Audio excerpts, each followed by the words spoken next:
Worldwide, we're looking at approximately 350 million people with diabetes. There's no question that we're in the midst of a diabetes epidemic.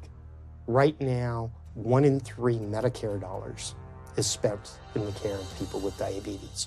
1 in 10 total healthcare dollars is spent on people with diabetes. There's no question that this is a major problem. What in particular is the correlation with the diet and diabetes? I'm not going to get into that. Into diet? No.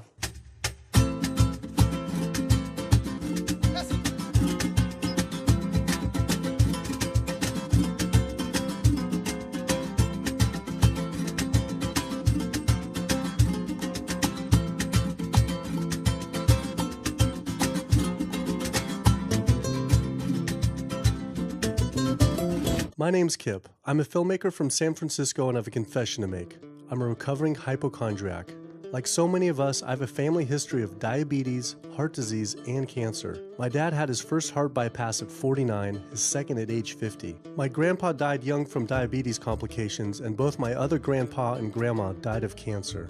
I was always paranoid that I would also get one of these diseases. Like any good hypochondriac, WebMD Symptoms Checker was essentially my browser's homepage. Even in my teens, I took Metamucil every day and a daily aspirin. I read all the latest self-diagnosis books. I ate every multivitamin I could get my hands on, and I was obsessed with bodily functions. I followed all the large health organizations' recommendations for preventing disease.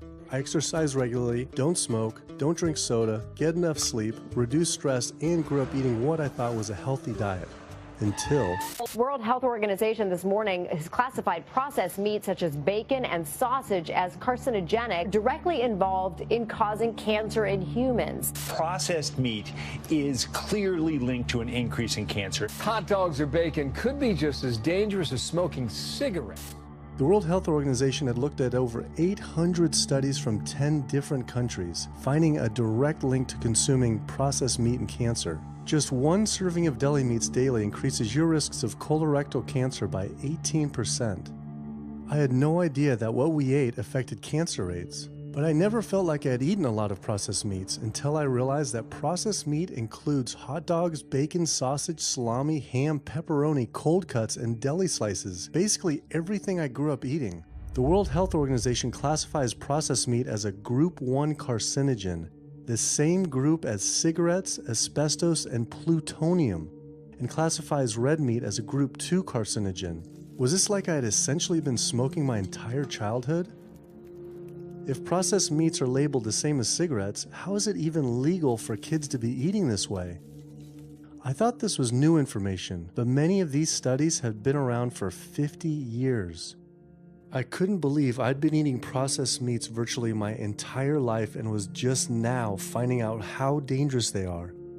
Why hadn't I been hearing about it from the American Cancer Society, the largest cancer group in the nation? When I went on their website, I was shocked to see that none of this information was featured on their homepage. But even more shocking, on their Eat Healthy page, they actually encouraged eating Group 1 carcinogenic foods like processed turkey and canned meats. This is after the World Health Organization reviewed over 800 studies definitively linking processed meat to cancer. Thank you for calling your American Cancer Society. My name is Sam. I'm a cancer information specialist. How may I help you today? Hi, I was calling because I was wondering why you all recommend people to eat processed meat on your website, which the World Health Organization has classified as a Group 1 carcinogen, which is in the same class as tobacco smoking, asbestos, and plutonium. This would be like a lung association having a how to roll your own cigarette section on their website. It's kind of the same thing. But let me just place you on a brief hold because He wasn't able to answer my questions and said someone would get back with me. I had always been concerned about cancer because both my grandma and grandpa died of cancer. I wondered if things would have been different had they known the link between diet and this terrible disease. In the US, 1 out of every 4 deaths is from cancer. Oh, sweet. American Cancer Society rep confirmed an interview this week.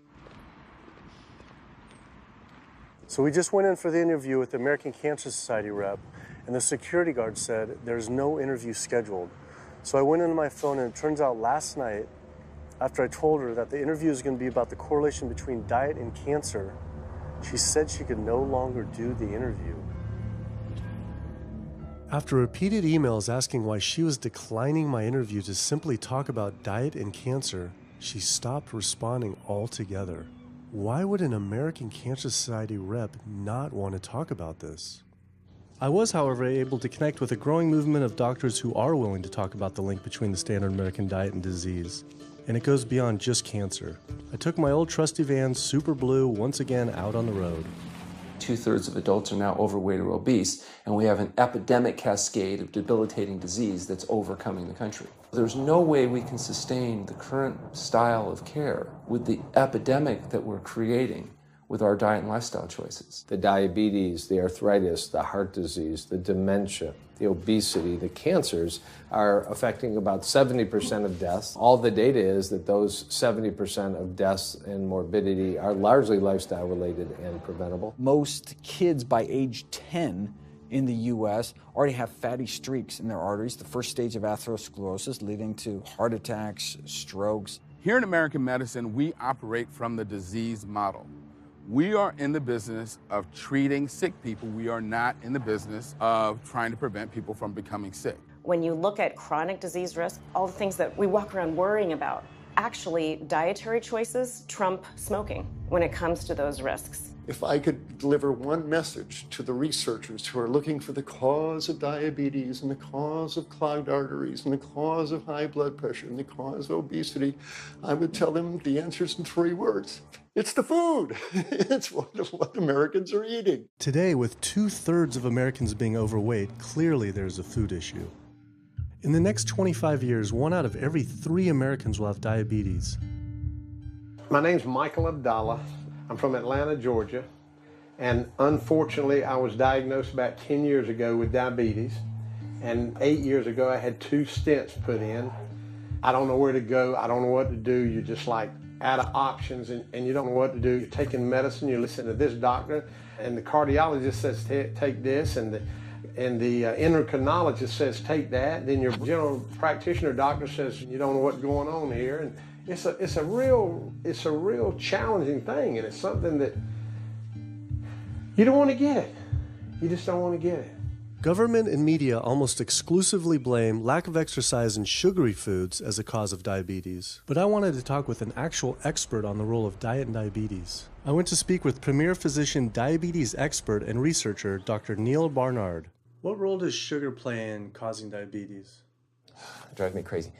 Diabetes is not and never was caused by eating a high carbohydrate diet, and it's not caused by eating sugar. The cause of diabetes is a diet that builds up the amount of fat into the blood. I'm talking about a typical meat-based, animal-based diet. You can look into the muscle cells of the human body and you find that they're building up tiny particles of fat that's causing insulin resistance. What that means is the sugar that is naturally from the foods that you're eating can't get into the cells where it belongs. It builds up in the blood, and that's diabetes. I had never heard that meat was associated with causing diabetes. We had always been told that sugar or obesity caused it. Renowned weight loss bariatric surgeon Dr. Garth Davis, though, agreed. Everyone thinks that you get diabetic because of carbs. They did a huge study in that EPIC study, 500,000 people. Carbs consumption was inversely related with diabetes. In other words, the more carbs someone ate, the less diabetes they had. But meat was strongly correlated. Get that aha moment. The starches, the carbs are good for you. They're not bad for you. This idea that carbs make you fat is utterly ridiculous. Carbs cannot make you fat in and of themselves. We have storage in our muscles and in our liver for carbs called glycogen. So when we eat carbs, we either store it or we burn it. Now, eat fat, that goes straight to your fat. Your body can't turn those carbs into fat unless you're really overdoing the calories. Obesity, it's a death sentence. You're at much higher risk of getting cancer. You're almost certainly going to get diabetes. I mean, no one wants to fat shame, and we all want everybody to be comfortable with our bodies, but this movement to be comfortable with our bodies has made us comfortable with being sick, and that's a huge problem. I go into the hospital and I look around me, people on dialysis, all these sick people, and just about every disease in there is because of what people are eating. Here's the thing. If I eat a sugary cookie, The sugar lures you in like the Trojan horse, but waiting inside that cookie is a huge load of butter or shortening, and that's what fattens you up, and that's the part that leads to the diabetes. It's the fatty foods, not really so much the sugar. It's not that sugar is good for you. There's no nutrients in it. It's excess calories. But when you eat sugar, you don't get inflammation right away. When you eat sugar, you're not getting plaques forming in your vessels. When you're eating sugar, your body's going to store most of it as glycogen or burn it as calories.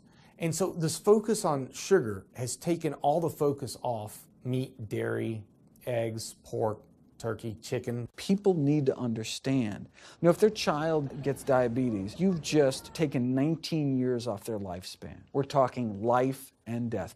I realized there was so much more about diet and disease that I hadn't ever learned. It felt as if this information had been practically withheld. Processed meat causes cancer. Sugar doesn't cause diabetes. I had doubt about the claims these doctors were making, so I did some searching on my own. Harvard researchers looked at 9 prospective studies finding that just one serving of processed meat per day increased risk of developing diabetes by 51%. The link between eating meat and developing diabetes became undeniable. But when I went on the leading diabetes organization's website, the American Diabetes Association, not only did they not have this information front and center, they were featuring recipes for red and processed meat.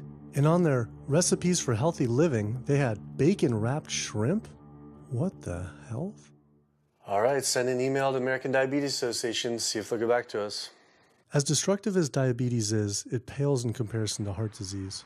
Over 17 million people die every year from cardiovascular disease. It is the leading cause of death around the world. Nearly 1 out of every 3 people will die from this disease. The amount of people who die from cardiovascular disease is the equivalent of 4 jumbo jets crashing every single hour, every single day, every single year.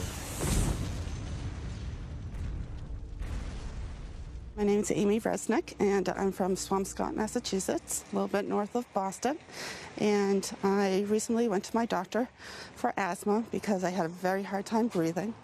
And while there, she did some blood work, and one of the tests was C-reactive protein, and on a scale there was a scale of 1 to 3, 1 being low for cardiac event, 3 being high for cardiac event, and my number was 10.82. What does that mean? That means I am on the road for a heart attack, and she said probably within the next 30 days. 30 days? 30 days, if I'm going the way I was going. I take this for my heart arrhythmia, take this for pain, oxycodone for pain, and lorazepam for stress, cyclobenzaprine for a muscle relaxer, also take Topamax and Prozac, and I also use a CPAP machine to help me breathe, and my asthma has been so bad this past year, I use it during the day as well to get some air. I am tired when I wake up. I'm tired during the day. I take a nap. I'm still tired. I can't breathe. And I know I need to make a change for my health, or else I'm not going to be here for my family. When we speak of heart disease, I would say the role of alcohol is pretty small. The role of sugar is very small too. Smoking is big, but the good news is that most people have quit or never did smoke. The problem with animal-based diet, its contribution to heart disease is huge and it is pervasive. All this expensive imaging, procedures, bypasses, medication, none of which has one solitary single thing to do with the causation of the illness. So you die of a completely benign foodborne illness that never had its causation treated. When we eat these kind of dead meat bacteria toxins, within minutes, you get this burst of inflammation within your system such that you basically paralyze your arteries. You get this stiffening of the arteries, their inability to relax normally in half. So it's not like decades down the road eating unhealthy, there'll be some damage. No, we're talking damage right then and there within minutes of it going into our mouth. Many people are given the diagnosis of Alzheimer's disease when it's not true Alzheimer's at all. The vast majority of people suffer dementia due to their tiny blood vessels in their brain clogging up up and their nerve cells being shortchanged of oxygenated blood. And guess where that blood vessel dementia comes from? Those little tiny arteries are clogging up from that steady stream of fat, cholesterol, etc. It's really quite clear from the standpoint of cancer and the standpoint of cardiovascular disease that animal protein plays an enormous role. Is chicken better? It's a question of whether you want to be shot or hung. The flesh food that I would eliminate from the American diet would be poultry, would be turkey and chicken. A brilliant advertising campaign has convinced people that, oh, it's white meat, it's healthier. The leading source of sodium in the American diet for adult is chicken. It can be labeled all natural chicken, but be injected with this salt water, I think up to 800 milligrams of sodium. Heterocyclic amines are clear-cut carcinogens, and they can form in any kind of meat as it's heated, as it's cooked. But by far the biggest source is chicken. We sent researchers into fast food and family restaurants. Not only were there carcinogens in every single restaurant, but we found them in every single chicken sample that we took. If somebody brings their family in and they're buying a bucket of chicken, nobody tells them that there are carcinogens. If you're selling carcinogens to people, you've got to warn them that they're in there. But the American Cancer Society encourages people to switch from red and processed meat to chicken. Why would the American Cancer Society tell people to switch from eating one carcinogenic food to another when a Harvard University study showed that men with prostate cancer who eat large amounts of chicken increase their risk of the disease progressing 4 times? The number one dietary source in America of cholesterol is chicken because of the volume of chicken. You know, chicken's become grilled chicken and organic chicken. It's machismo, but it has nearly as much cholesterol per gram as red beef. So just on sheer volume, it's the number one source. Yeah, eggs being close behind. I'd never really thought about eggs much. I just thought of them as a standard part of a healthy diet. But then I found a study suggesting that eating just 1 egg a day can be as bad as smoking 5 cigarettes per day for life expectancy. The yolk of a hen's egg is the most concentrated glom of saturated fat and cholesterol. It is made to run a baby chicken for 21 days with no outside energy. It is pure fat and cholesterol. And when we put that into our bloodstream, it coats our red blood cells. Our blood gets thicker and more viscous. It changes our hormone levels. It raises our cholesterol levels. There's nothing healthy about eating the yolk of the egg. But I thought cholesterol and saturated fat wasn't an issue anymore. You know, these saturated fat studies that have come out trying to vindicate saturated fat, this is a campaign by the dairy industry, right? Number one source of saturated fat is dairy. It's not meat. 2008, the global dairy industry got together at a meeting and explicitly, read their agenda, was to neutralize the negative impact of milk fat by regulators and medical professionals, unquote. So what did? They funded studies. The main study that started the whole saturated fat media craze was funded by the National Dairy Council. The egg industry similarly funds studies that confuse consumers by making claims that eggs don't negatively affect heart function. That is, only when compared to eating a McDonald's sausage McMuffin? So what they're really saying is that eating eggs is just as bad as eating a McMuffin. When you eat foods like beef or steak or a processed meat, a hot dog, you're not just getting saturated fat. You're also getting other additional toxins that are in that food. There's heme iron, carcinogens, processing chemicals. This is all a lot more complicated than just looking at saturated fat. You know, the strategy is not on making their products any safer. The strategy is to just try to confuse the public, to introduce doubt. You know, there's a famous tobacco industry memo. It's called "Doubt is Our Product." That's all they had to do. They didn't have to convince Americans that smoking was healthy, right? They just had to introduce doubt. Then they would win. If there's just enough controversy, people kind of throw up their hands, I don't know what to eat. Confusion is their game. I really don't think people thought what they ate led to heart disease. They think, oh, it's genetic, my parents had it. And I don't think people really think that what they ate led to diabetes. I think, oh, my parents had it, I was going to get it. And certainly cancer, they don't think that way. People have bad lifestyles that they've inherited environmentally. They've been exposed to a certain way of eating and living that they've carried on into their adulthood, passed on to their children. That is why they go on to develop the same diseases that their parents and grandparents may have had before them. But it is not inevitable. Even if you have a genetic predisposition, doesn't mean it's going to necessarily manifest. And what determines whether it manifests or not may be those epigenetic variables, the things that you can control, the environmental factors, the dietary factors, the lifestyle factors. So we can actually change the expression of genes, tumor-suppressing genes, tumor-activating genes, by what we eat, what we put into our body. So, you know, even if you've been dealt a bad genetic deck, you can still reshuffle it with diet. I had always thought that I would develop heart disease at a young age because both my dad and grandpa had heart attacks. I was taught that they were genetic, but their heart attacks probably had less to do with genes and more to do with their diets high in meat. That's why when I went on the American Heart Association's Heart Healthy Recipes page, I could not believe they had an entire section on beef recipes. This was just like the American Cancer Society encouraging eating Group 1 carcinogens on their site.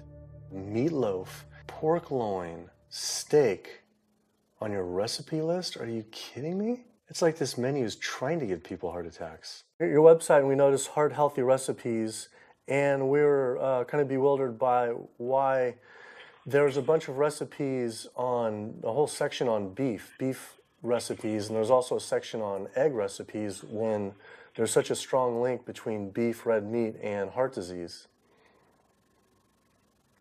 I honestly don't know because I don't do that, I guess. That's not what I do. Another organization rep that wasn't able to answer my questions, but he said that he'd have someone get in touch shortly. I was, however, able to talk to the president of the American College of Cardiology, Dr. Kim Williams. So the American College of Cardiology is a 47,000 member and growing organization with a dedicated mission to reduce heart disease and to improve patients' lives. And if you look at the incidence of hypertension and diabetes and mortality in men, they actually get reduced as you go higher and higher in terms of how much you restrict animal products. What about fish? So fish is a little different. You've got the 4 worries, which is PCBs, mercury, saturated fat, and cholesterol. And the cholesterol is all over the place.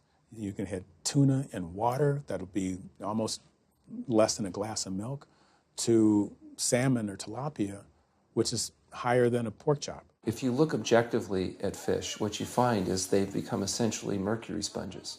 And that's why in many parts of the country they warn you, don't have more than so many of these fish a week because it's getting too much mercury can kill you. Fish are eaten by bigger fish who are eaten by bigger fish, and these pesticides and herbicides bioaccumulate in the fish flesh. And these big fish, including the salmon, which people think is the healthiest fish, truth is the amount of pesticides and herbicides in the flesh of these fish are shocking, and they have estrogenic and cancer-promoting properties in them. They'll say, well, but don't sardines have less concentration of toxic waste product than other ones? Something being less toxic doesn't make it healthy. It just makes it less toxic. Farmed fish is by no means healthier. All the antibiotics that these animals have to be fed, similar to chickens and turkeys kept in confinement. These fish get infections. They get fungal infections. They get bacterial infections. You've got to feed them antifungals, antibiotics, and these substances accumulate in the fish flesh as well. I always knew that pollution was bad for our health, but I had never thought about the environmental pollutants affecting food. Dioxins, being the most toxic man-made chemicals known to science, cause all sorts of things. They cause endometriosis, they cause cancers, they cause endocrine disruption problems. Most of your exposure, 93% of it, comes from eating meat and dairy products because it climbs up in the food chain so effectively. So you can get exposed to living near these incinerators and breathing it, but it'll take you 14 years to breathe in as much dioxin as a cow will ingest by eating the grass in one day. And that dioxin will accumulate in its fat, which includes the milk and the meat, and anyone eating meat or dairy products is going to get that dose of dioxin, so it climbs up the food chain every step. Men have no way in their bodies to get rid of dioxins, but women have 2 ways. They're both involving having a baby. One is that dioxin crosses the placenta into the growing infant, and the other is that it comes out from the breast milk. So if you have a meat and dairy consuming mother breastfeeding that infant, then the highest impacts of toxic exposure like mercury and dioxins will go to that infant. Pregnant women are told, certain types of fish should be avoided. But what about all these other animal products which are introducing, imagine as the fetus is developing, introducing these very harmful toxins which create reproductive abnormalities, developmental problems, and hormonal issues right as the child is developing, the most critical stage of development. It does make you worry when people say, don't you want to have a little bit of milk because you're pregnant? Don't you want to have some fish because you're pregnant? Who do you think is going to get the chemicals that are in that? All these environmental toxins and toxins from the feed that they're being fed accumulate in their tissues and are released into the mother and unfortunately to the child when you eat these products when you're pregnant. So this includes antibiotics, hormones, steroids in animal feed. Commercial animals are largely fed GMO corn and soy, which are very laden in pesticides. PCBs have been banned since the 70s, but they persist in the environment. Dioxins, all of these compounds can create hormonal, reproductive, developmental damage as well. Eating organic beef, poultry, pork, or fish will not help you avoid contaminants like mercury, like dioxins, like strontium-90, because they fall out over all sorts of farm fields and water bodies, and they don't skip over the organic fields. And so really the contaminants are coming in regardless of how these animals are raised. I had always been concerned about the possible health impacts of GMOs, but then found out that most of the world's GMO crops are actually consumed by livestock, with dairy cows consuming the most per animal. This fact, with everything I'd learned about bioaccumulation, made dairy terrifying, especially considering how much cheese I ate in my life. Cheese is an amazing product when you think about it. It's probably one of the single best foods at compromising health that you're going to actually feed to people. Think about it. You've got an animal product, so you've got all the issues of biological concentration. You have a highly processed food product, and not only does it have naturally a lot of saturated fat, but you put a lot of salt into it. There's a strong link between dairy foods and autoimmune diseases, and so that can show itself up as excessive production of mucus and exacerbation of asthma in kids who are prone to that, and even adults. And also there's an association between dairy foods and multiple sclerosis and type 1 diabetes, which is an autoimmune disease, and other rheumatologic problems. Cow's milk is baby calf growth fluid. That's what the stuff is. There's absolutely no child or human on earth who actually needs the milk of a cow any more than they need the milk of a giraffe or a mouse. Most people in the world are lactose intolerant. I mean, that's the normal state of affairs. Why would your body create this enzyme to digest lactose after weaning, after infancy? It doesn't make any sense. 73% of African Americans are lactose intolerant, 95% of Asians, roughly 70% of Native Americans, and about 53% of Hispanic Americans are lactose intolerant. Our government is encouraging Americans of color to eat foods that it knows is going to make them ill. Ultimately, what that boils down to is the government is telling me as an African American to eat food that's going to make me ill for no health benefit so that it will benefit dairy farmers as a form of institutionalized racism. Yeah, milk is a risky food for human consumption. As a pediatrician, I see on a daily basis children suffering from conditions that are linked or associated to dairy consumption, such as eczema, acne, constipation, acid reflux, iron deficiency, anemia. Cow's milk protein is the most allergenic food. People say, well, no, I want hormone-free, not injected with bovine growth hormone. But milk is this hormonal fluid, so it's just packed with sex hormones and natural sex steroid hormones like estrogen, progesterone. In fact, doesn't matter if it's conventional milk, doesn't matter if it's organic milk. Milk without hormones, that's an oxymoron. Organic dairy has just as much saturated fat and cholesterol and galactose and all the things that you don't want as conventional dairy. Dairy products in general have a lot of other products associated with it, not the least of which is pus. I mean, they actually have laws limiting how much pus you can actually have in a milk and still sell it. I believe it's like 750,000 pus cells per cc. Because, I mean, you wouldn't want too much pus. It would be like pure pus. People might object. In fact, you could think of cheese as kind of coagulated cow pus, if you would. But I was always told that we need milk for strong bones. I'm Jane Chapman, and not too long ago, finally got some x-rays of the hips and back. Severe bilateral osteoarthritis of the hips. And actually, I'm scheduled for 2 hip replacements. That's bone on bone. It's the grinding of the joints. My stability is scary. I hold on to the walls if I'm at home. I've been told to use a walker. I'm only 61. This is not how you're supposed to live when you're this old. I have a really hard time believing that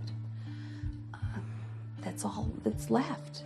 Researchers have studied bone development in kids and whether they get stress fractures and that kind of thing. And the kids who drink the most milk have 0 protection. Milk does not build strong bones. Harvard researchers have looked at a large group of older women. Over an 18-year period, the milk drinkers had 0 protection from fractures. So this old notion that somehow milk is going to build strong bones or protect your bones later in life, it's a myth. People that drink milk have higher rates of hip fractures, have more cancer, and live shorter lives. It turns out that countries with the highest dairy consumption also have the highest rates of osteoporosis, so clearly drinking more milk doesn't protect your bones. Doing more research, I found that dairy was linked to many different types of cancer as well. Just like many of us, I thought that the majority of cancer was due to genes, but only 5 to 10% of cancer is actually genetic.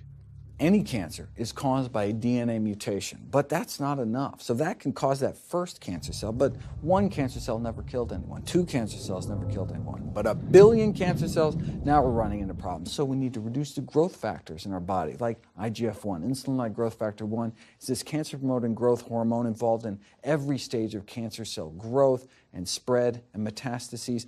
Any animal protein boosts the level of IGF-1. Dairy products increases your risk for various forms of cancer, especially those related to your hormones. So breast cancer, prostate cancer, ovarian cancer. So this is not a product, even in its most pure state, you want to be consuming because it does come with risk. I found out that dairy can increase a man's chance of getting prostate cancer by 34%. And for women who've had breast cancer, just 1 serving of whole dairy a day can increase their chance of dying from the disease 49%, and dying from anything 64%.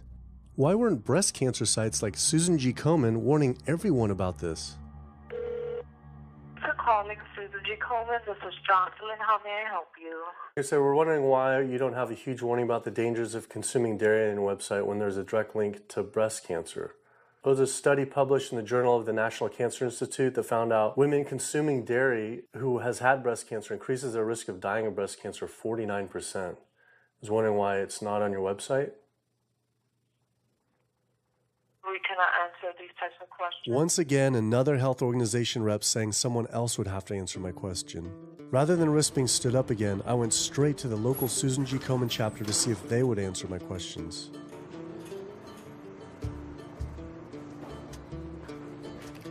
They didn't want to answer my questions in person either, and told us to stop filming, but promised they would connect me to the national office directly.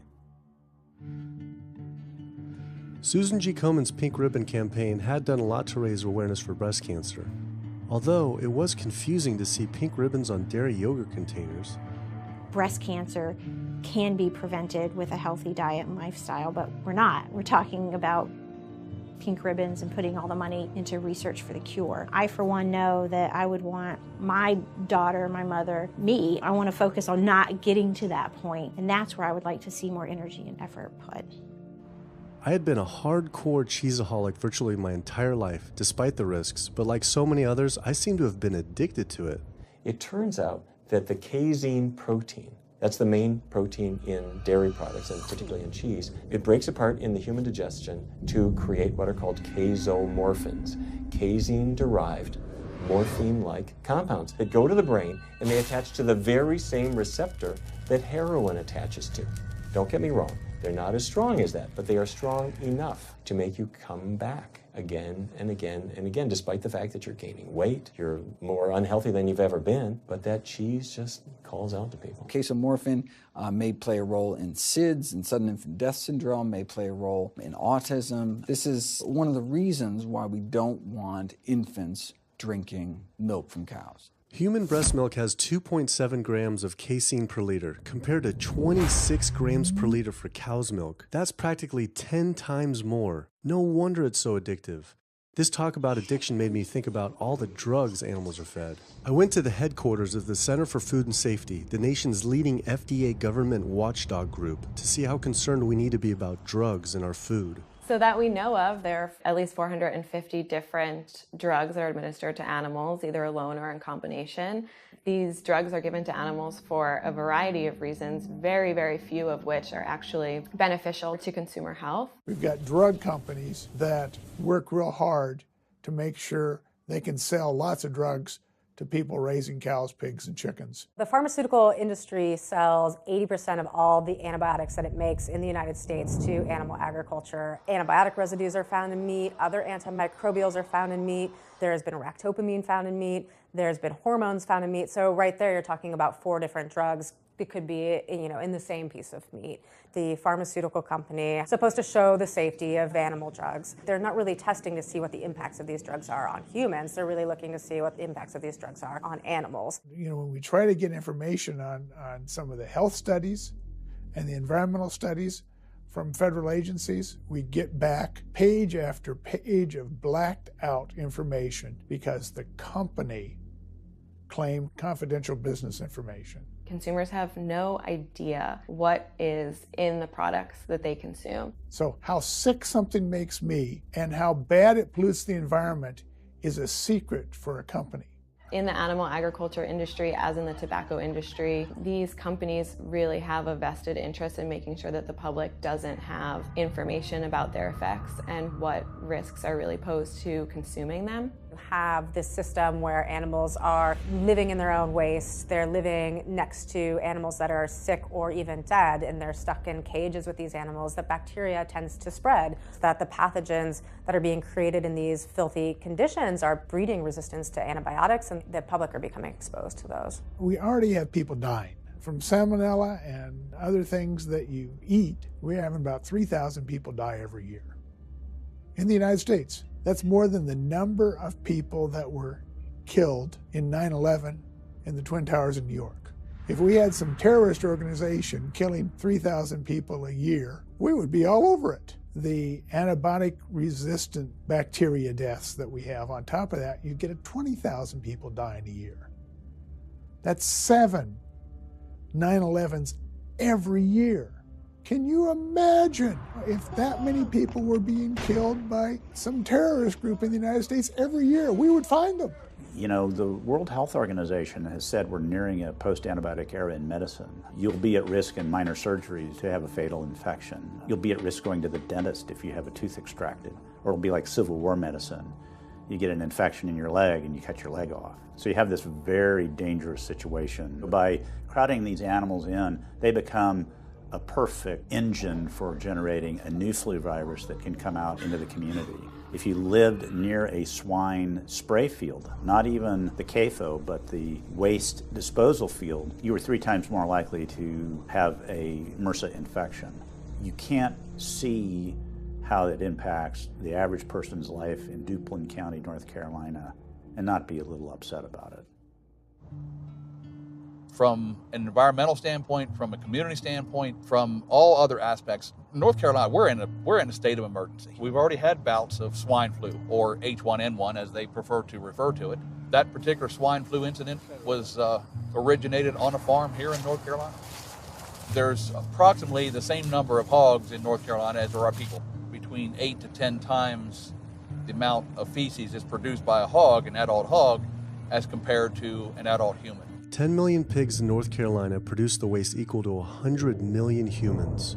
This is the equivalent of the entire U.S. eastern seaboard flushing their toilets into North Carolina, but there is no waste treatment. The pigs' waste falls through slats in the floors of the sheds they are forced to live in. It is then pumped into giant waste pits, which leach into rivers and streams, and is pumped out unfiltered onto fields, further polluting the environment and neighboring health. When you go back and you look at where these hog facilities are located, there's a disproportionate number of them that are located near communities of color, low-income communities. It is definitely a human rights issue. My sister, she have asthma, and you know, her brother, he have asthma. He's 3, and we don't know what she might have. I have asthma, I have sinus, I have sarcoidosis, that's the bacteria, and I have a pacemaker, which is 6 sinus syndrome. But you know, mostly everybody in this neighborhood got asthma or either cancer. My neighbor there died from cancer probably just last year. My nephew down the street, he's got cancer. He's in terminal cancer, stage 4. Not a smoker, not a drinker. And it's not in his lungs. It's in his lymph nodes. But see, if you live here and saw the way they do, you wouldn't eat no pork. Well, I don't eat bacon because I know where it comes from. When they die, they go into a box and they decompose because they swell from the heat. A truck come and pick them up, take them to the processing plant in Rose Hill, round them up into feed, and feed it back to the hogs. If I come out this door, if he's spraying there, it's gonna come in my face. It hit you right in the face. It smells like something that you have never smelled before. It smells worse than a dead body. It's the family graveyard. I have my grandmother out there, my sisters, my brothers. When we go to the funeral, he used to spray. During the funeral? During the funeral, yes. During the funeral. Yeah, he spray. And when the people come, everybody be closing their nose up, saying how it stink. They can want to have a cookout on Sunday, he'll spray.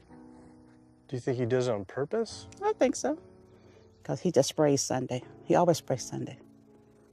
And in most of these area hog houses and turkey house is in the black area or the Hispanic area. It's either or. Do you think it's also a civil rights issue? Yes. Yes, I do. Yes, I do.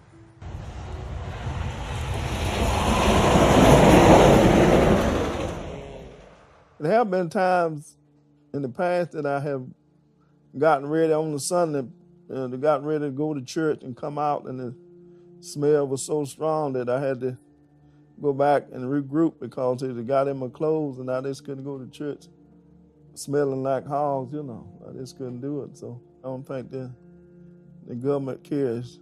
They care more about corporations than do people, individuals.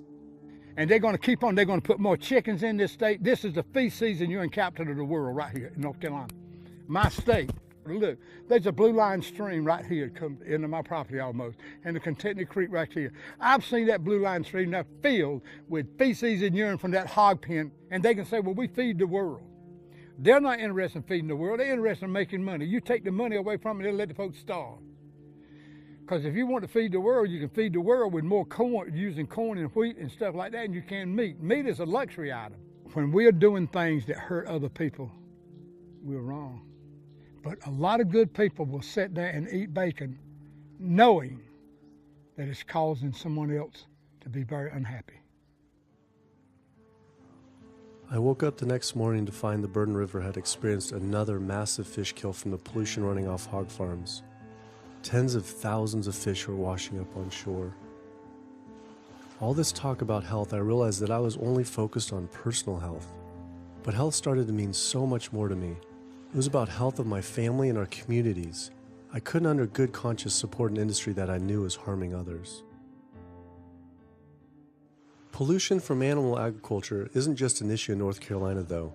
Raising animals for food produces more greenhouse gases than the entire transportation sector. It is a leading cause of rainforest destruction, species extinction, ocean dead zones, and freshwater consumption.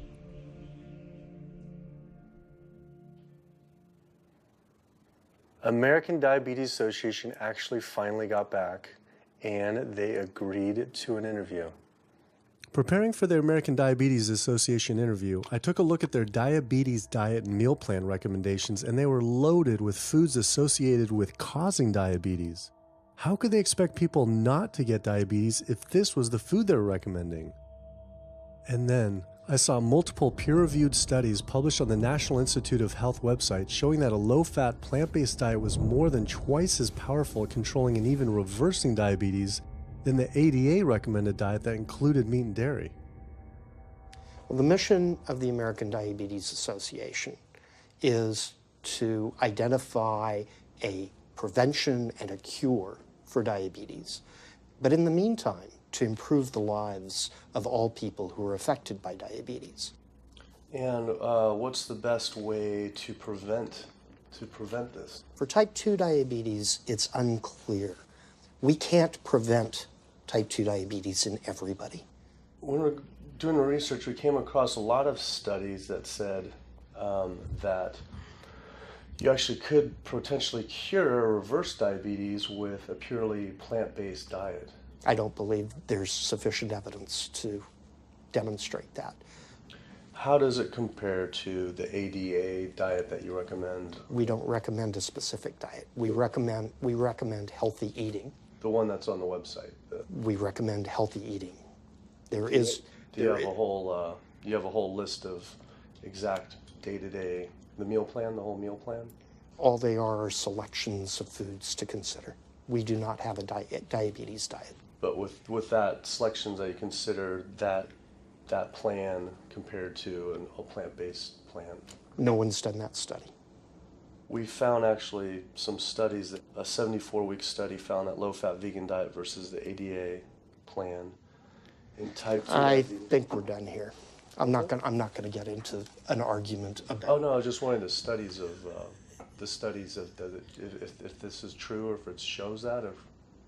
Any diet works. Any diet works if people follow it. But if it's a diet that's not the proper diet, like if anyone follows a diet that they eat I can't tell you what a proper diet is. I can tell you what an improper diet is. So then we can talk about the good diets. I'm not sure why. I'm not going to get into that. Into diet? No. Why not? If that's where you want to go with this, I'm sorry, I'm not the person that you should be talking to. And why is that, though? If that's what you want to get into, I'm not the person you need to be talking to. Who do we talk to about diet? You can talk to anybody you want. But that's interesting, though. Why not recommend a diet? Because the data don't exist to support it. But if we see data that we looked up that supports it with, like, you know, the NIH, in Europe, the European Association of Studies. We're done. I'm sorry. I'm not going to get into that argument with you. No, it's not an argument. I'm not going to get into the argument. Why is it an argument? It's just talking about in European study of diabetes and other places that have studies why. There are lots of studies. Why is it even an argument? There are lots of studies in the literature, many of which have never been replicated or, frankly, are wrong. That's why we do peer review, okay? The European Association of Study of Diabetes has been peer-reviewed? I don't know what study you're referring to, and in the absence of being able to see that study, I'm not going to comment. I could show it to you. I'm sorry, I don't have the time for that. I just don't understand why it's an argument, though. Okay.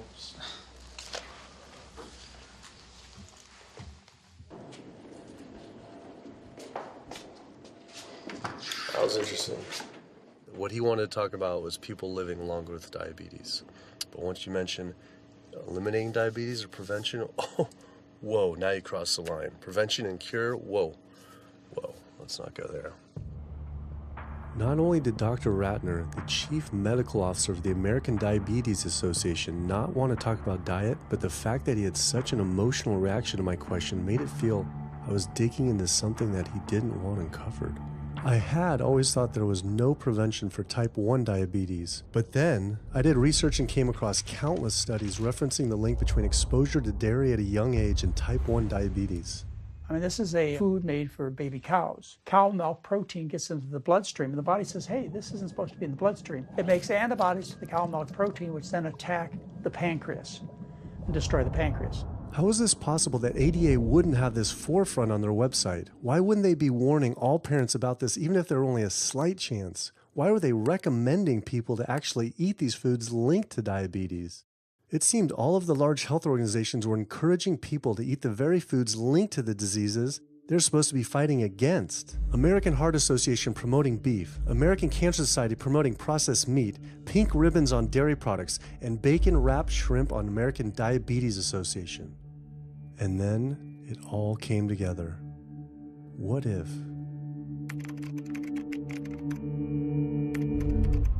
And there it was. The American Diabetes Association was taking money from Dannon, one of the world's largest dairy yogurt producers, Kraft Foods, makers of Velveeta processed cheese, Oscar Mayer processed meats, Lunchables processed kids meals, and Bumblebee Foods, makers of processed canned meats.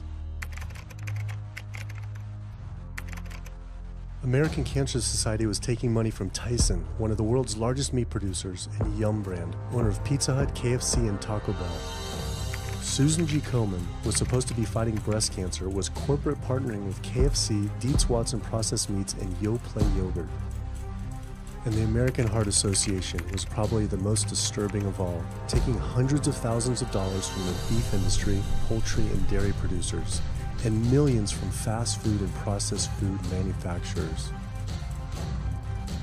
Every single one of these organizations was taking money from meat and dairy companies that are associated with the causes of these diseases. This would be like the American Lung Association taking money from the tobacco industry. I was sick of not getting answers, so I went to the headquarters of these organizations myself. We have to speak to someone in person. There's millions of people dying from the foods that they're recommending people to eat. I wanted to find out why Susan G. Komen had accepted $35 million from Yoplait when their products can increase a woman's chance of dying from breast cancer 49%, and ask American Cancer Society if taking money from KFC and Tyson was the reason they promote eating meat. But every one of these organizations declined to be interviewed.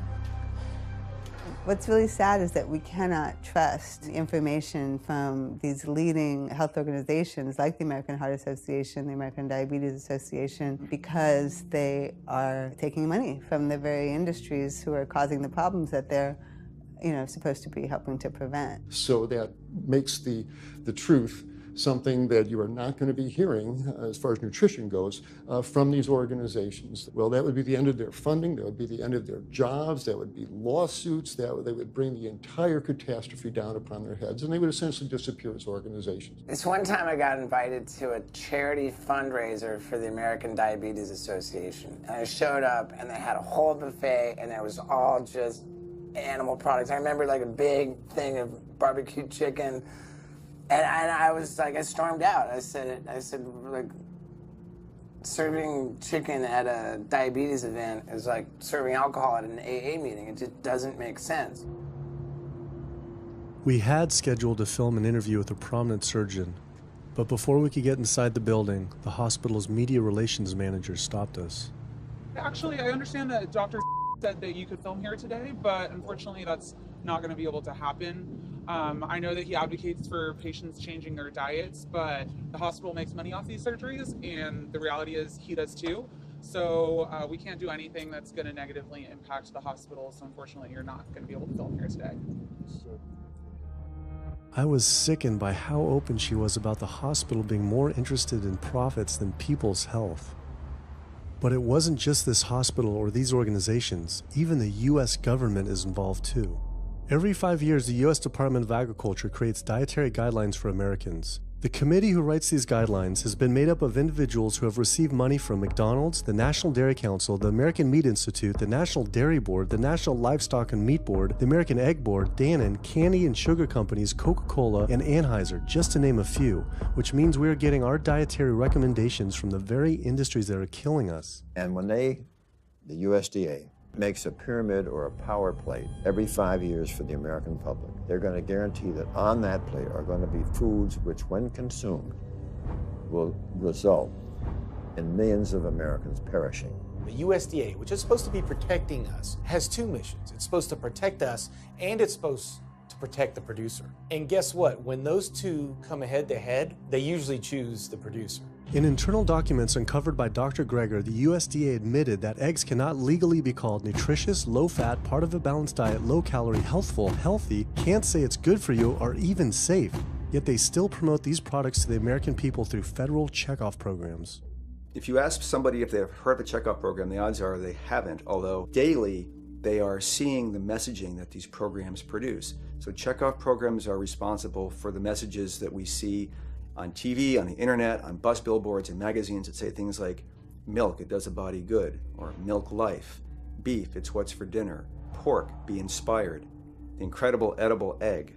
The dairy checkoff program gave $12 million to Domino's to just market cheese-heavy products. And this is the USDA, this is the government. If you've seen those ads for the Pizza Hut pizza, the stuffed crust, or a pound of cheese, those are all government advertising schemes for the industry. How can we put more cheese on beef? How can we put more milk in a coffee? Things like that to just drive consumption of these just unbelievably unhealthful products. So McDonald's, for instance, has 6 people staffed full-time, according to records we found, whose salaries are paid for by this government program, but funded by the producers who are regulated by it. And these 6 people sit there at McDonald's headquarters and just come up with ideas. Triple cheese decker McCheese muffin stuffed bacon cheese slider? With extra cheese? Nice. Yes. You don't think of it on a day-to-day basis that these are government programs. The Wendy's bacon double cheeseburger, government program. The steak fajita at Dunkin' Donuts, government program. You would just never think that this just pure garbage from a food standpoint is coming from a federally funded program. That's one of the things that makes checkoffs so incredibly creepy, is that it is our government telling us, eat more beef, drink more milk, eat more cheese, eat more pork. One of the very effective ways that the dairy industry promotes its products is to reach children because kids are impressionable, they're going to be consumers for their entire lives, and you might as well get them while they're young. So dairy spends at least $50 million promoting its products in public schools throughout the country with posters with people with milk mustaches and messages like milk, it does a body good, or milk life. Targeting young people, right? The tobacco industry had to keep replacing their customers who are dying with new customers. The meat industry knows they have to target young people. That's why we have these foods in schools and marketing messages at a younger and younger age for kids to get hooked on all the wrong kinds of foods. So there's all kinds of parallels. School districts where processed meats are all over the place. Maybe it's going to be bacon on the menu, sausage, hot dogs, or pepperoni pizza. Any of those things are processed meats, and those are pretty much the worst of the worst with a direct link to colon cancer. And yet you have every day in the schools meal items with processed meats. If the Surgeon General puts warning labels on tobacco because of their cancer risk, why aren't the same warning labels on meat? Based on the publicly available data, we know they spend at least $557 million promoting their goods through checkoff programs. We know that they spend at least $138 million lobbying Congress. We expect that they spend a good deal more than that in figures that simply aren't publicly disclosed. The industry's lobbying power is so strong that they can create laws and push through legislation that doesn't benefit Americans in any way, such as ag-gag laws that criminalize whistleblowing or photographing abuses by this industry. Activists in the U.S. can be charged as terrorists for disrupting the profits of any business that uses animals under the Animal Enterprise Terrorism Act, to the even more ridiculous ones like cheeseburger laws. A cheeseburger law is a law that says a plaintiff cannot recover against a manufacturer, distributor, or retailer on the theory that the food made the plaintiff obese or caused an obesity-related disease.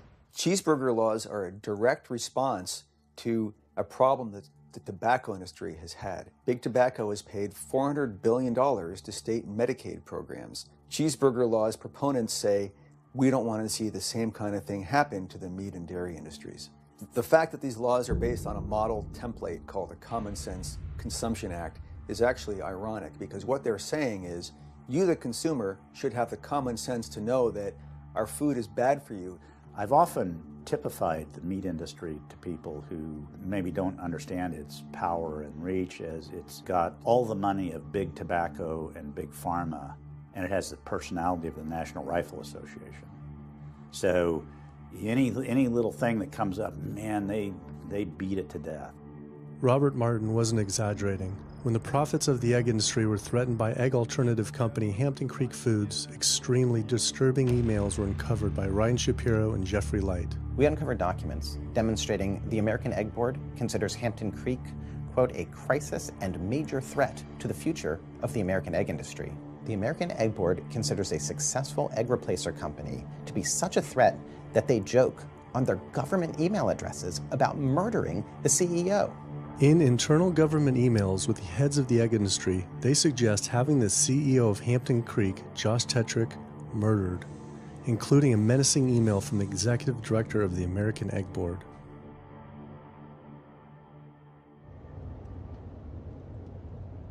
The meat producers don't have to pay for the heart disease or the environmental destruction or any of the other externalities, as economists call them, that their products cause. You know, then there's the whole pharmaceutical aspect of it, and the fact that there's a very strong pharmaceutical industry and lobby that has a huge stake in preserving the status quo. And these chronic diseases, these are the cash cows of the pharmaceutical industry. You have a $5 billion stent industry. Do they ever want to see that go away? We've got a $35 billion statin drug industry. Do they ever want to see that go away? I'm talking about the pharmaceutical industry effectively controls what doctors are told. Most research isn't put into prevention, it's put into the medication that we might use for that particular disease.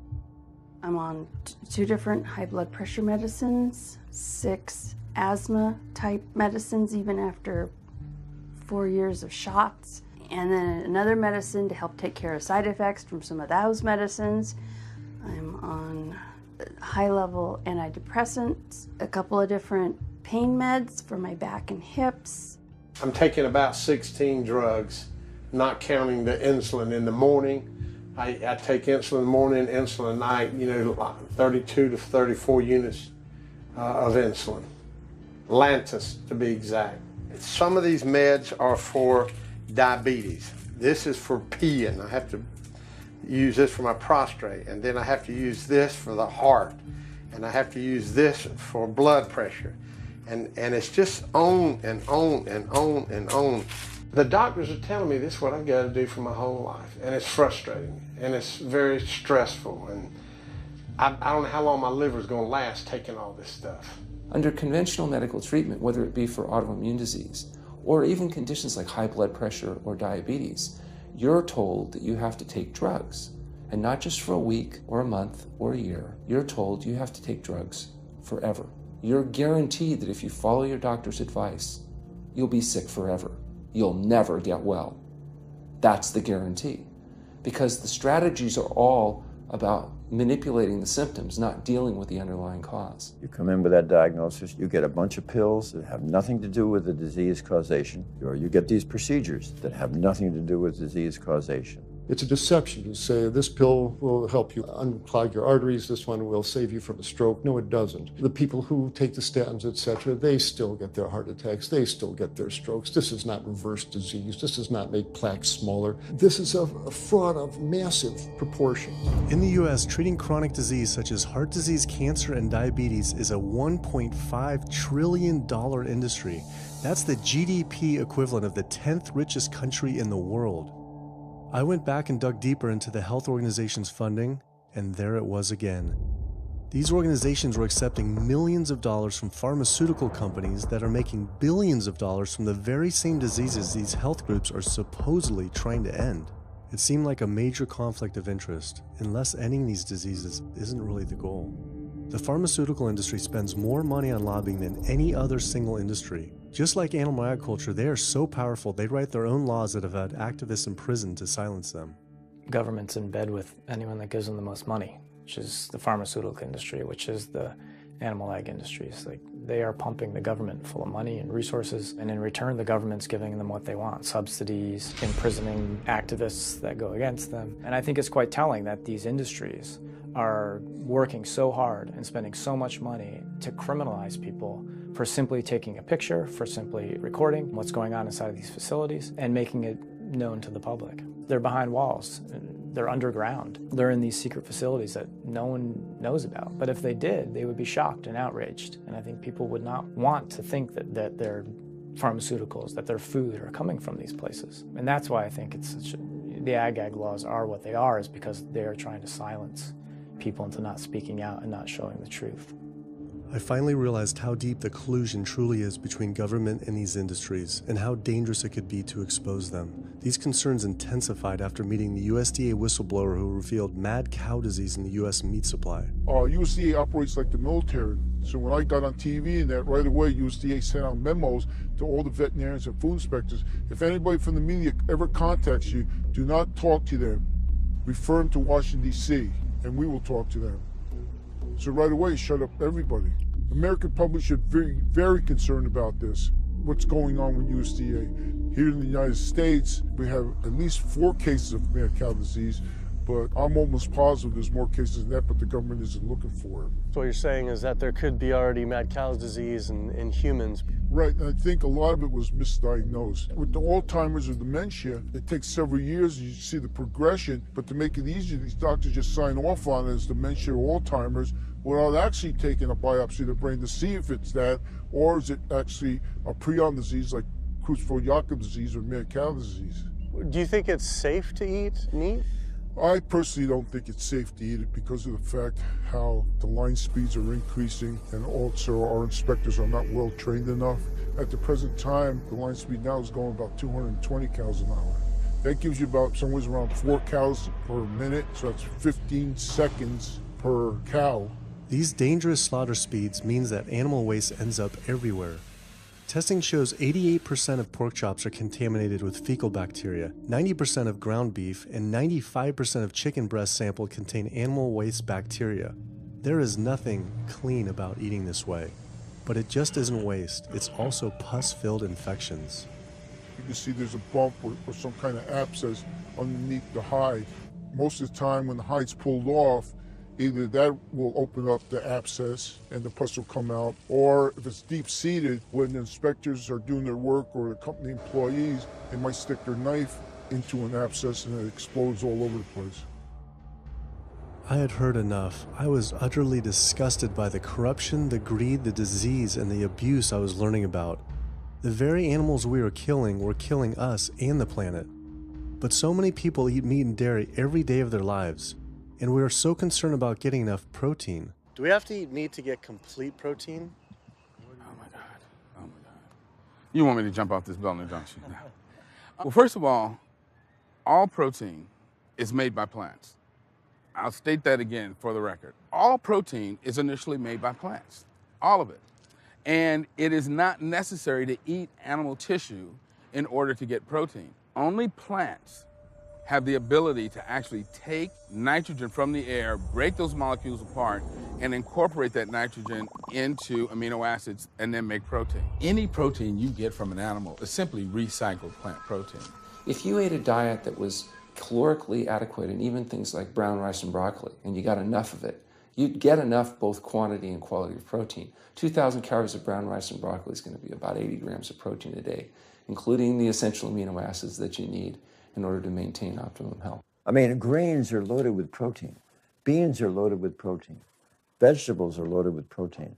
You really want to get your protein from plants because plant proteins have a much more beneficial effect on our physiology. The funny thing about protein is most Americans get about twice the amount they need.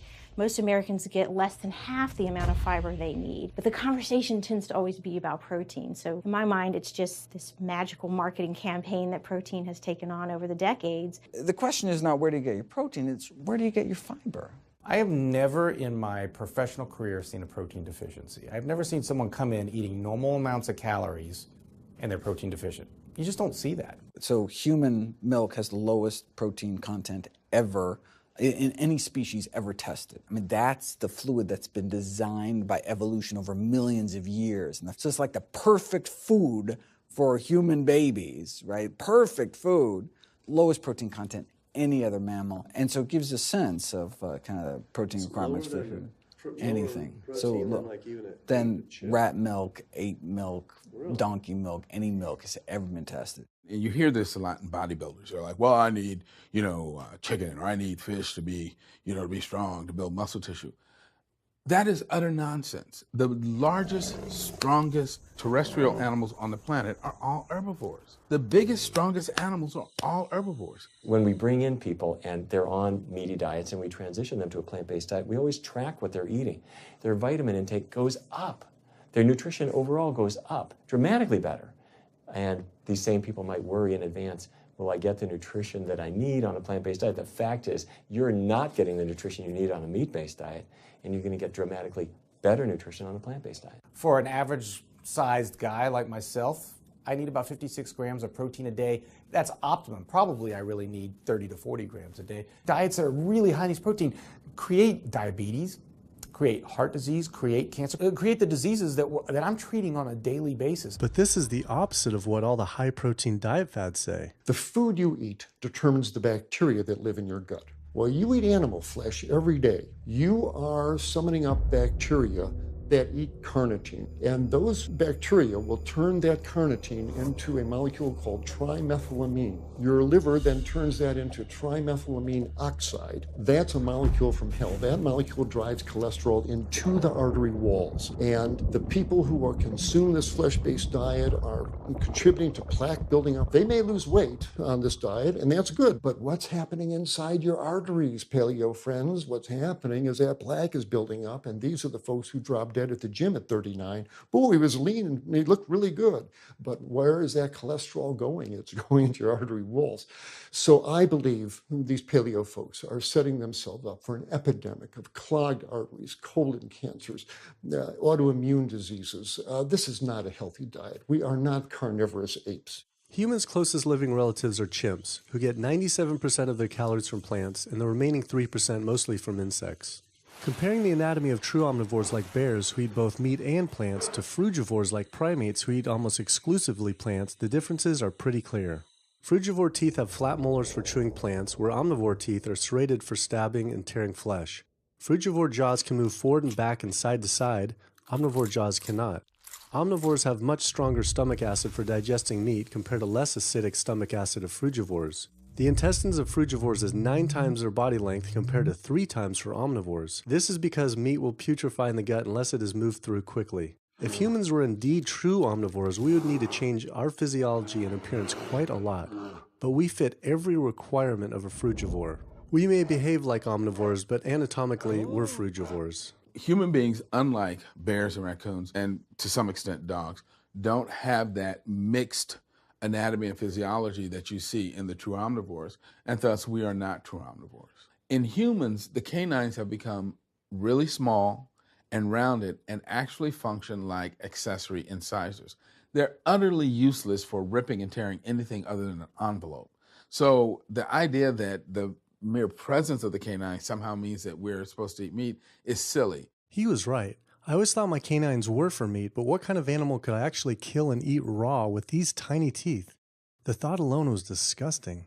I mean, everybody loves a smoothie made with fruit and even some vegetables, but if you think about putting a fish or a piece of beef in a blender and grinding it up, the thought is absolutely repulsive. All these diseases I had learned about were from eating a diet our body wasn't designed for.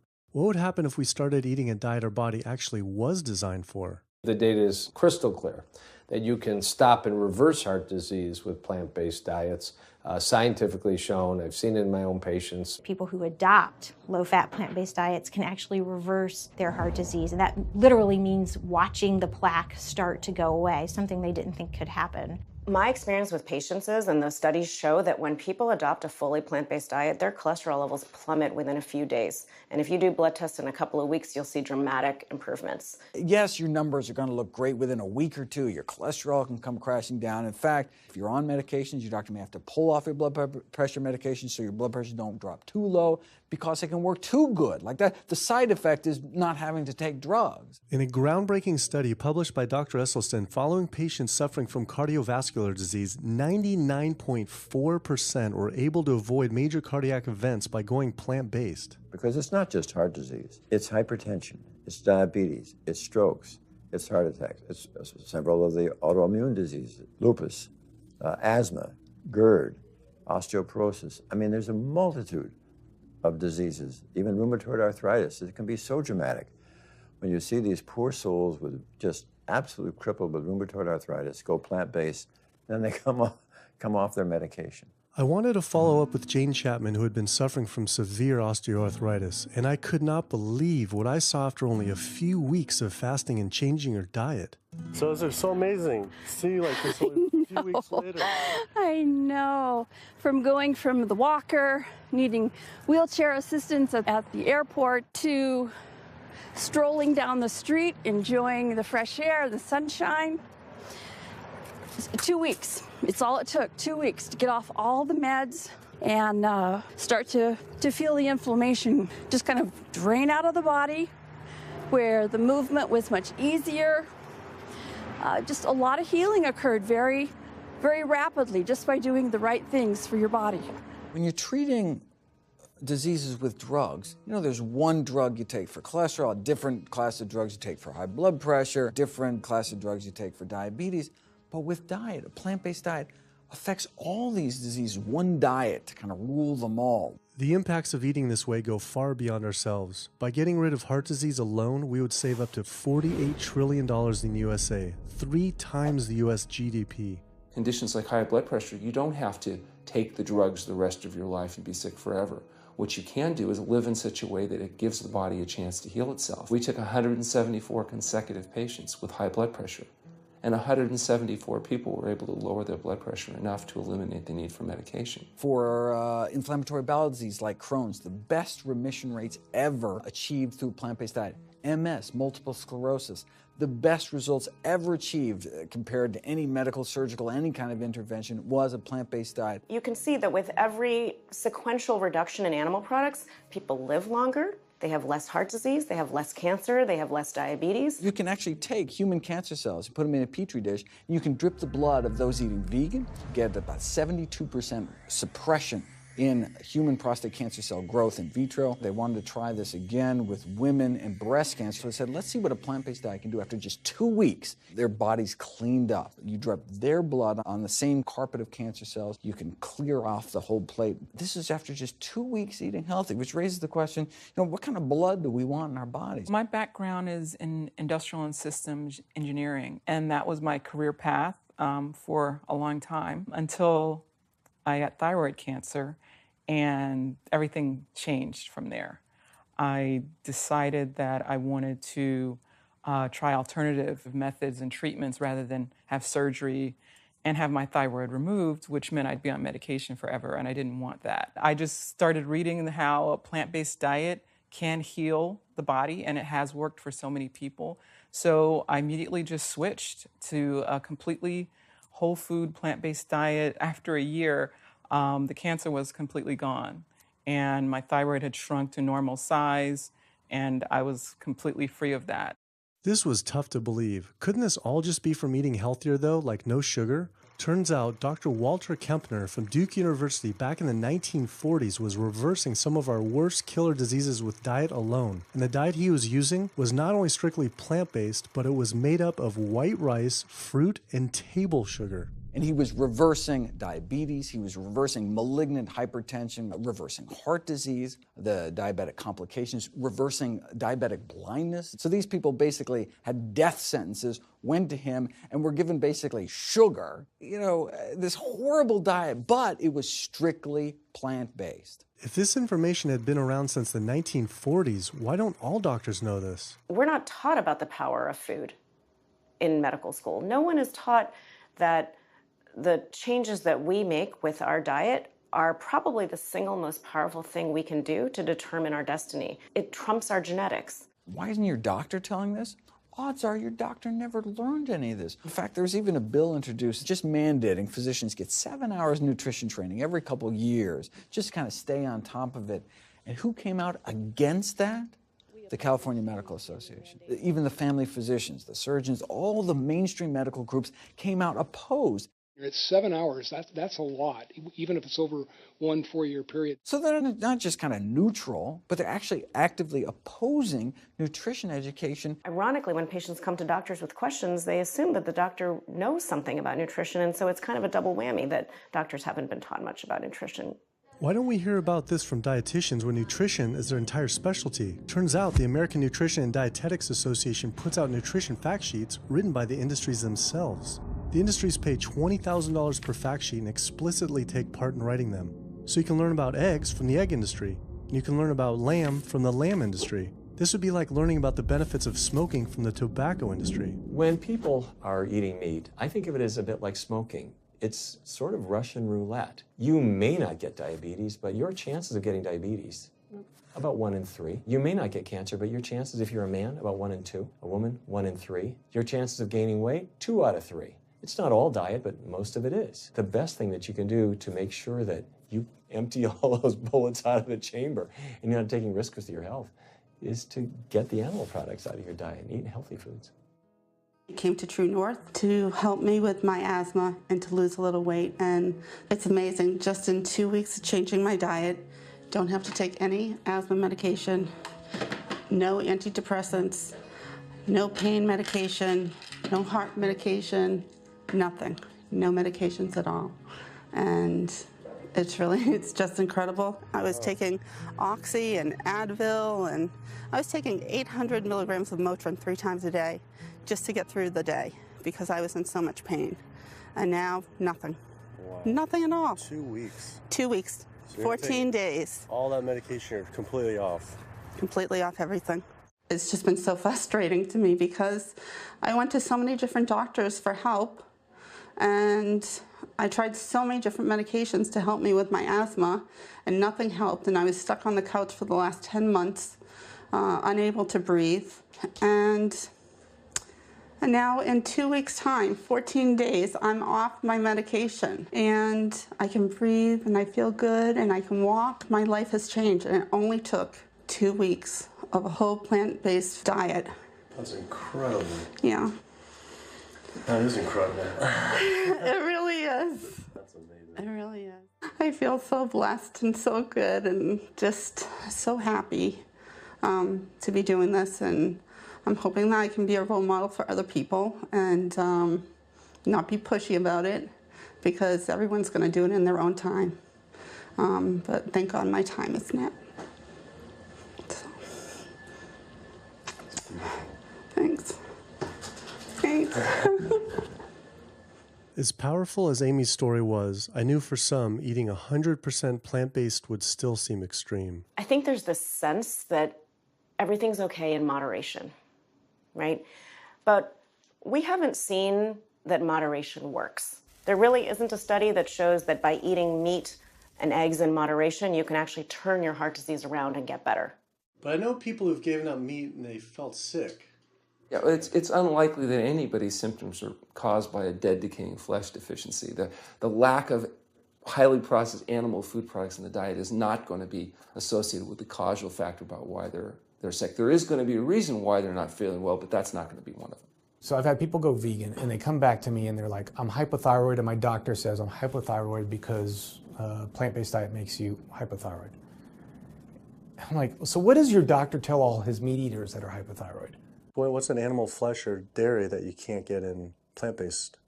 Cholesterol, heterocyclic amines, E. coli. You know, if you think about it, there is nothing in an animal-based diet that you can't get in healthier form somewhere else. The only other vitamin is vitamin B12. It's not made by plants, not made by animals either, made by little microbes that blanket the earth. So because the way we live in our sanitized world, unless you're eating bacteria-contaminated foods, we need to get a source of B12 from somewhere. And so the healthiest, cheapest, safest source is to get a vitamin B12 fortified food or vitamin B12 supplement, not to get it from meat and dairy. What about people who say they have to eat meat for their blood type or their genes? I mean, it's like I need meat because I'm a Capricorn, or I need meat because I have an A+ blood. I mean, it's like, what do you say? No one has to eat meat. I mean, there's no vitamin, mineral, nutrient that you can't get from non-animal sources.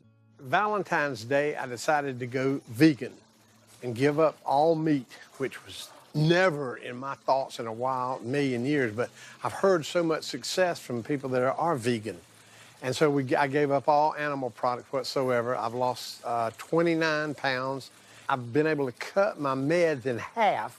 I've been able to cut my insulin in half. And now I'm going for the moon. I'm going to cut it all out. In the last 6 weeks, we've just had 3 grandchildren.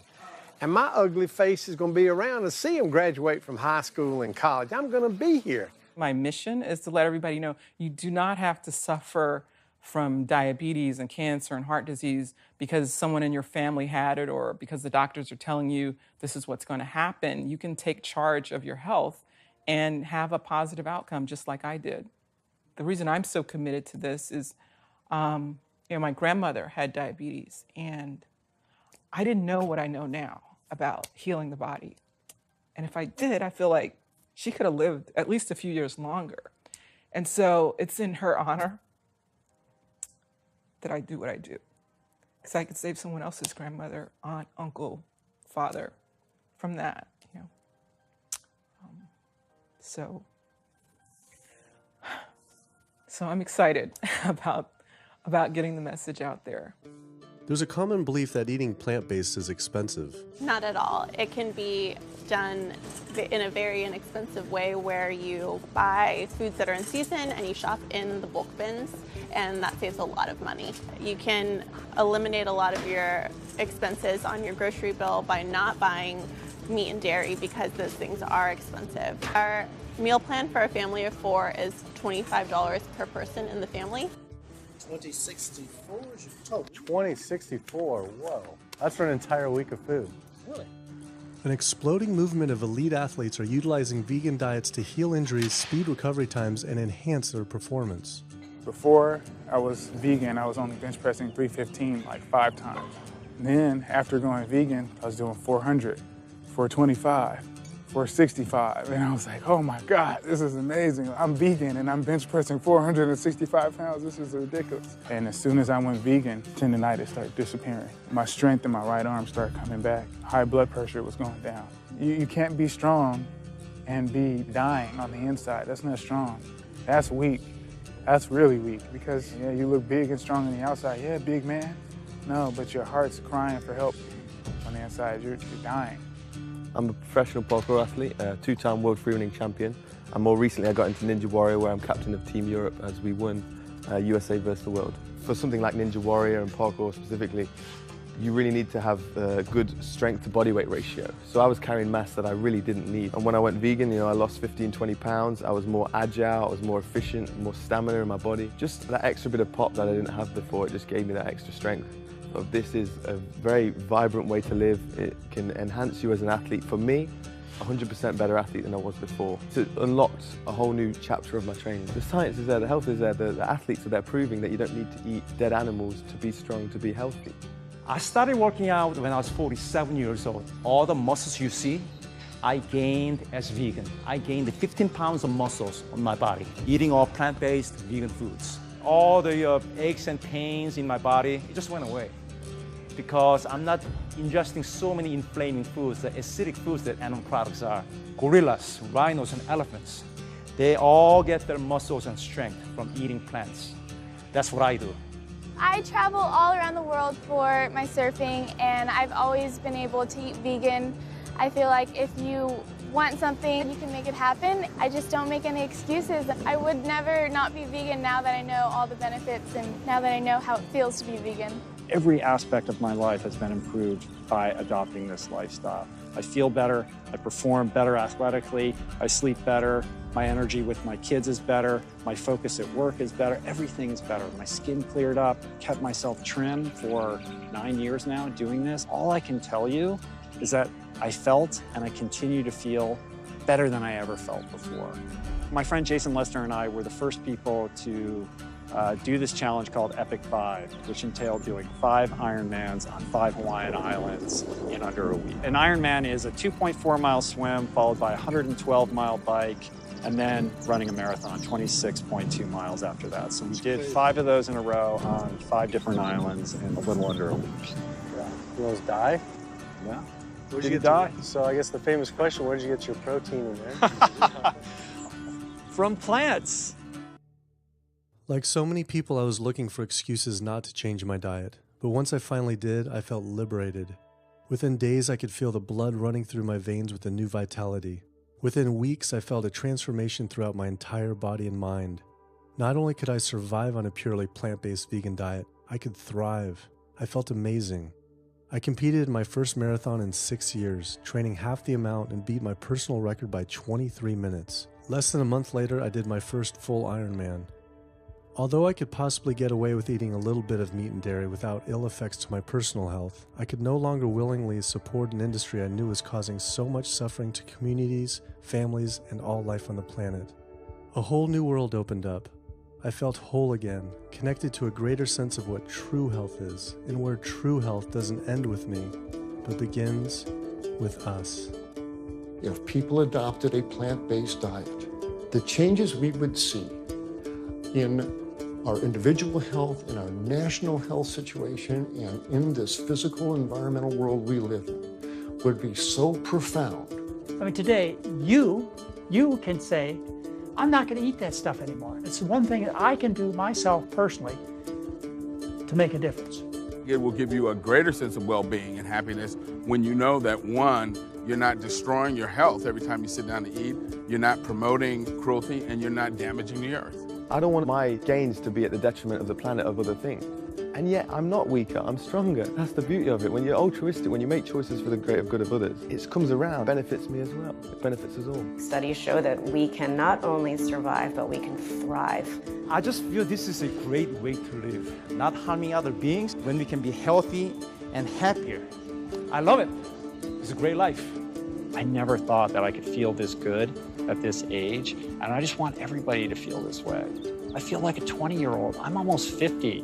Nothing tastes as good as healthy feels, basically. And so the choices that we make every single day, day in and day out, around our food, has the capacity to bring us true health and optimal wellness, not just individually, but collectively, as a species and for our planet.